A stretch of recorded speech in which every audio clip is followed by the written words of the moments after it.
Futebol e política sempre estiveram relacionados no Brasil e você que gosta de literatura tem agora uma alternativa. Marcos Gutermann, que é editor aqui do Grupo Estado, historiador, lançou o seu livro A História do Futebol no Brasil. E ele veio aqui na TV Estadão justamente para contar o que é esse livro. Qual é a relação entre o futebol e a política no Brasil? Como o futebol explica o Brasil?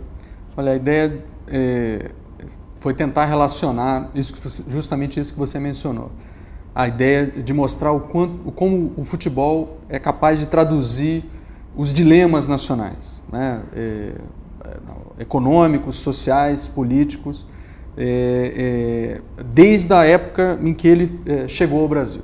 Então eu faço um retrospecto da história republicana brasileira, ao longo desse século do futebol no Brasil, com coincidências muito evidentes, né, entre o modo como o futebol era praticado e como ele se organizava no Brasil e quem ele atraía como jogadores e clubes, como os clubes se formaram, tem toda uma referência para a vida nacional, do aspecto econômico e do aspecto político. Então eu mostro essa trajetória ao longo dos 100 anos da história, tanto do futebol como da República.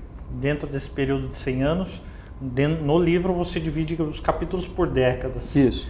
Qual é o mais importante? Qual é o período mais significativo? Olha, eu gosto de pensar na Copa de 38, que é uma Copa que ninguém pensa, porque o Brasil não ganhou. Nós só pensamos 50 pela grande tragédia que foi a Copa de 50 no Brasil. Teve lá, obviamente, sua importância, está tudo relatado no livro. Aí o 58, 62, 70, que geralmente é lembrado ali como a afirmação efetivamente do Brasil como país do futebol e tal, mas eu gosto de 38, a Copa na França, porque 38 foi o momento em que o futebol se transformou nessa loucura, efetivamente, essa loucura que é no Brasil.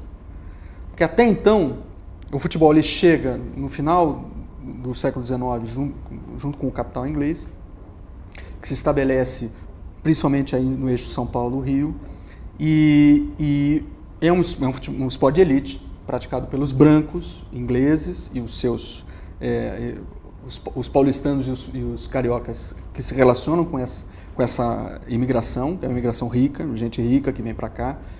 O Charles Miller é o cara que, embora nascido no Brasil, é filho de ingleses, então ele organiza os primeiros jogos, é uma história bastante conhecida.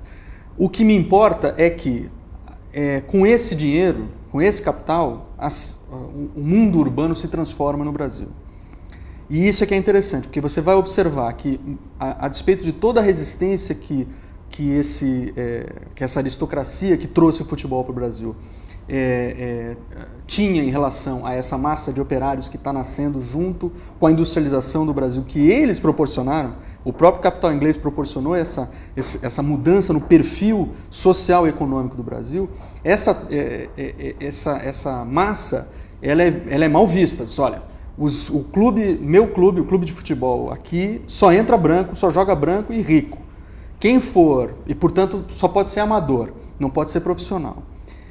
Isso vai mudar à medida em que você tem uma grande pressão desse grupo, dessa massa de trabalhadores querendo se afirmar socialmente, tanto economicamente quanto socialmente. E aí é que entra a história da formação dos clubes, que nós vamos chamar aqui genericamente de várzea, mas que na verdade chamar de várzea hoje não é a mesma coisa que você falar um clube de várzea como era hoje.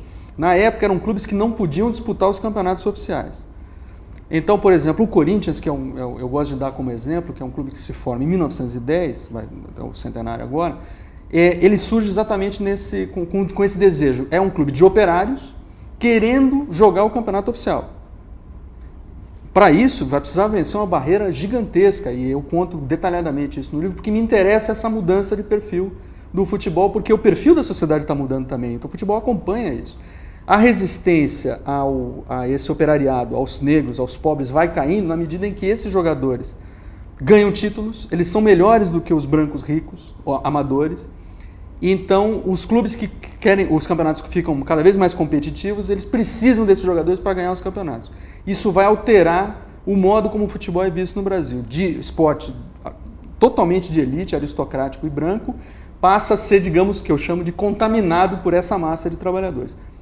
As Copas de 30 e 34 ainda refletiam esse amadorismo e esse exclusivismo do futebol no Brasil, por isso foram desastrosas as participações do Brasil em 30 e 34, mas em 38 você já tem uma outra concepção do futebol. O futebol já é um esporte nacional, ele já é um esporte extremamente popular, faltava a cereja do bolo, que era uma participação internacional com a sua força máxima, e o Brasil manda para o Sul-Americano em 37 e para a Copa de 38 a sua força máxima, já superadas as divergências regionais, São Paulo, Rio, que tinha muita briga, né? Você deve saber disso, e o esporte passou a ser efetivamente profissional graças ao desejo do Getúlio Vargas, então ditador, que queria agregar aquela massa trabalhadora às suas hostes trabalhadoras, né? Quer dizer, o seu apoio de trabalhadores. Então, em 38, a seleção vai com sua força máxima. Perde, exatamente por ter ido com o seu melhor time, perde na semifinal para a Itália, que era a melhor seleção da época. E perde por causa de um pênalti super contestado e tudo. Então, ficou a imagem de que o Brasil tinha um jeito diferente de jogar futebol, a partir da Copa de 38. 37 foi importante porque nós perdemos para o argentino o sul-americano numa batalha dramática. Veja, nós estamos falando de duas derrotas, né? A derrota no Sul-Americano e a derrota na Copa de 38 foram dois momentos marcantes porque o Brasil se descobriu como potência no futebol e que achou que devia se impor e tinha futebol para isso e jogava de um jeito diferente do resto do mundo. Aí o Gilberto Freire vai escrever um texto justamente por conta da Copa de 38 dizendo, olha, nós jogamos um futebol diferente de todo mundo, o nosso mulatismo, a nossa ginga. Então aí aparece a ideia de que o Brasil, pela sua mistura racial, permite ter uma expressão, ela se dá dentro do futebol, a expressão dessa identidade cultural que está se formando de negros e brancos juntos, que interessava muito para o Getúlio politicamente também. Né? A ideia do brasileiro como uma raça.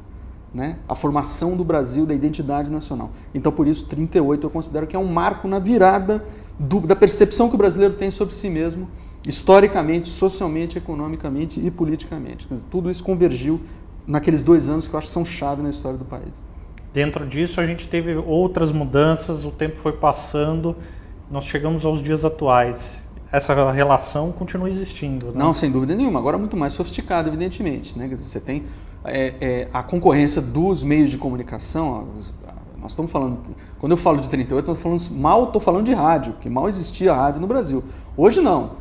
Hoje você tem internet, televisão, é um negócio que assim, a disseminação da mensagem é muito mais rápida. E o futebol, ele é um esporte para a televisão, efetivamente, né? Isso muda o meio, o modo. É assim, quando você está no estádio compartilhando aquele momento, quem vai ao estádio sabe do que eu estou falando, quer dizer, aquele momento mágico do jogo, e isso é uma outra discussão, né? Quer dizer, o jogo em si ele é apaixonante pelo jogo e pelo que ele representa. Então, quando você está ali dentro, naquele momento de comunhão,